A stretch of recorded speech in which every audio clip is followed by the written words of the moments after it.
of cardboard. Now you're going to cut this guy so it's bigger than the base of your tree. And you want to have some room on it, and you want it to be, because I don't care whether you have fuzz on that one, whether you have a carpeted floor, wood floor, tile floor.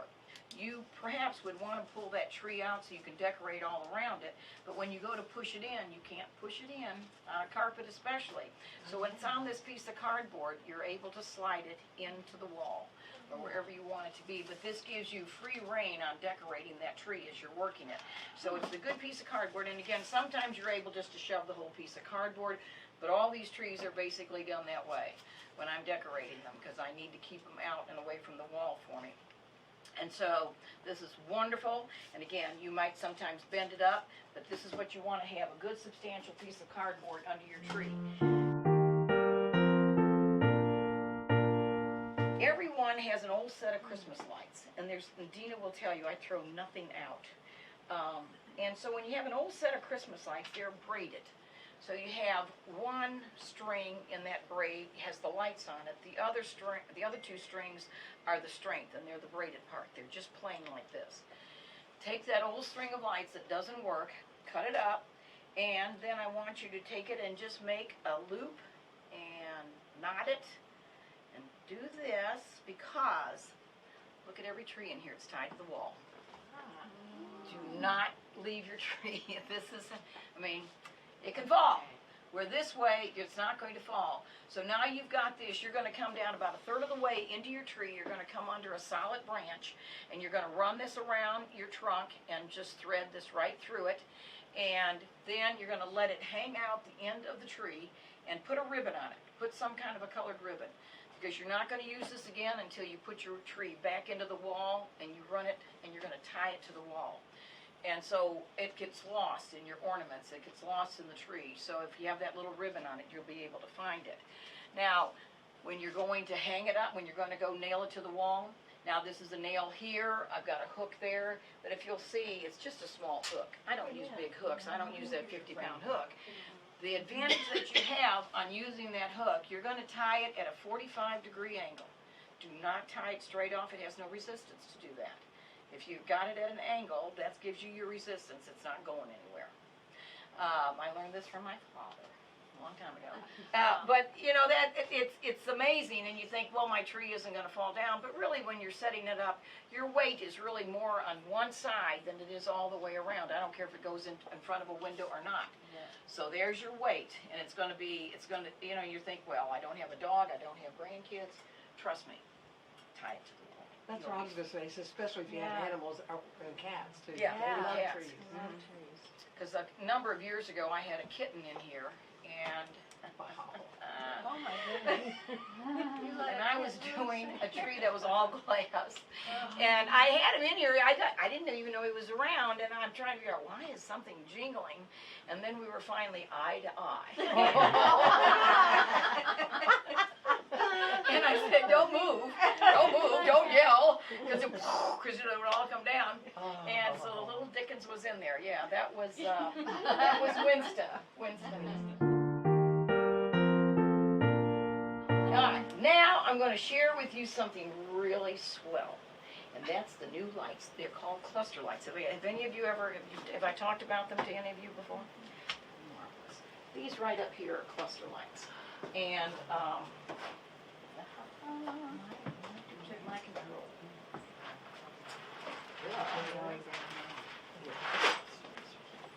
And they operate, they're wonderful. Now, this is the eye to it, and you can see there's a long cord coming down, but that's what's running through there. And I've got it flashing on this level, just so you'll notice them and see how absolutely gorgeous they are.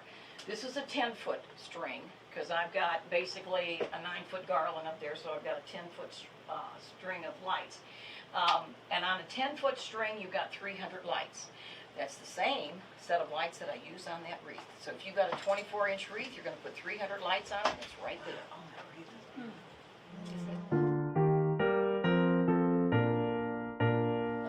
But this is, so now you've got your lights, you're ready to rock and roll, you've got your string on it, your cardboard down. When you start decorating, I want you to use 2 ladders. I want you to have one on each side, because when you come down You don't want to have to drag that ladder back around. You want that ladder right there for you. Now this tree, I'm going to be able to work most of it without the ladder. But the whole idea is, I know that I should be a mere shadow of my former self from all the times. You know, when I'm doing a tree, I may put one feather in here, and I'm going to come down and take a look at it. And this is what I want you to eyeball as you're looking at these trees. Look at these toppers. See how the different personalities, billions of personalities, are being done on them. So on this one, I have feathers. So there's one up in boxes, one on the side. So that's your big piece. So that's going to go in next. If I were to do that on this tree, on this one, and also, do not hang your ornaments from these little lovely gold cords that come with the ornament. The idea, that's a place for Annabelle to hang her price tag. You want to use these little metal guys. They're wonderful. It gives you a chance to discipline and be exactly where you want it to, put it exactly where you want it to be on the tree. And a lot of times I'll even take a ball and put it in upside down, or I'll put it in backwards so you don't even see where I'm hanging it. But now that's my next big piece. But I love these. And sometimes too you use these for just to make sure it's staying on the tree. For most of you, you have a tree that's got one of an ornament on it, right? Yes. 500 of one of an ornament. Yes. What I want you to do, and think about this, is see how on each one of these trees I have a base ornament. Here, here, and these two.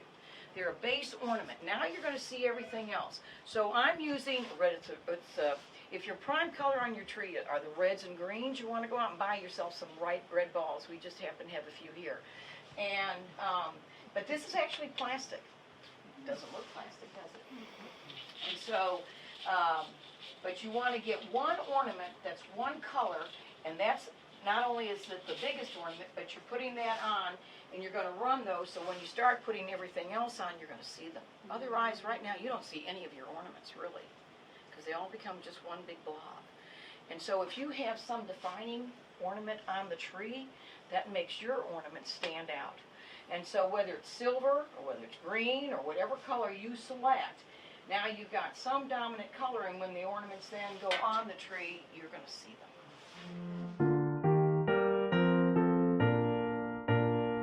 But I'm working my way around the tree, I'm standing back from it, I'm taking a look at it, I'm seeing what's on the tree, what my shapes are, what my colors are, I'm dispersing them around the tree. And again, now I've got duplication, you do not, but that's why you need to have that one common denominator ornament. And in that, you're going to have 24 to 36 of those. Sorry. Because you want them to be there. You want those other beautiful, precious pieces that you have to be seen and not get lost in the shuffle. Now, and then the bow, and again, our bows are magnificent, I think. They're all custom made for me, and so they're beautiful bows. The ribbon is gorgeous. It's all wired. It's not flat. I don't really want to see you running ribbon through your trees. I don't want the ribbon at the top and the little things coming down. That went out with Scarlett O'Hara. And so I don't know whose toes I'm stepping on right now, but don't do it! It's ancient.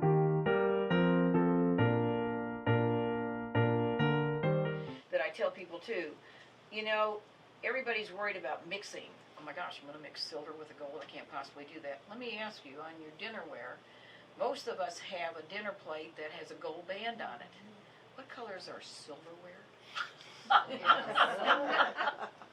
You're using it all the time. Mother Nature is not perfect. She mixes every color in the world. The greatest story is 5,000 years ago, I had my house on a home tour. And at that time, I had green carpeting, and the walls were done in blues and all. And I heard this woman say, she's mixing blue and green. And the other woman said, nudge, nudge, yes, but she's a designer. And so that made it, no, it's not because I'm a designer, but Mother Nature mixes oranges, reds. Think of the colors that go together, and the coppers and all that you can mix. And sometimes this is what helps you give your colors to your tree, because look at this green, You've got a different gold here, look at this gold, it's more got a little bit, a deeper tone to it. And then the red on here is beautiful. So you start creating your colors with some of the accent pieces that you use on your tree.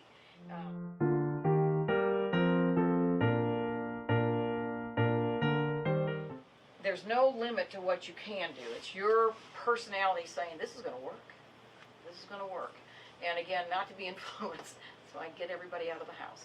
And don't be influenced by anyone else. Let your imagination roll with you and say, I'm going to do this. I can do it. But start with your tree topper.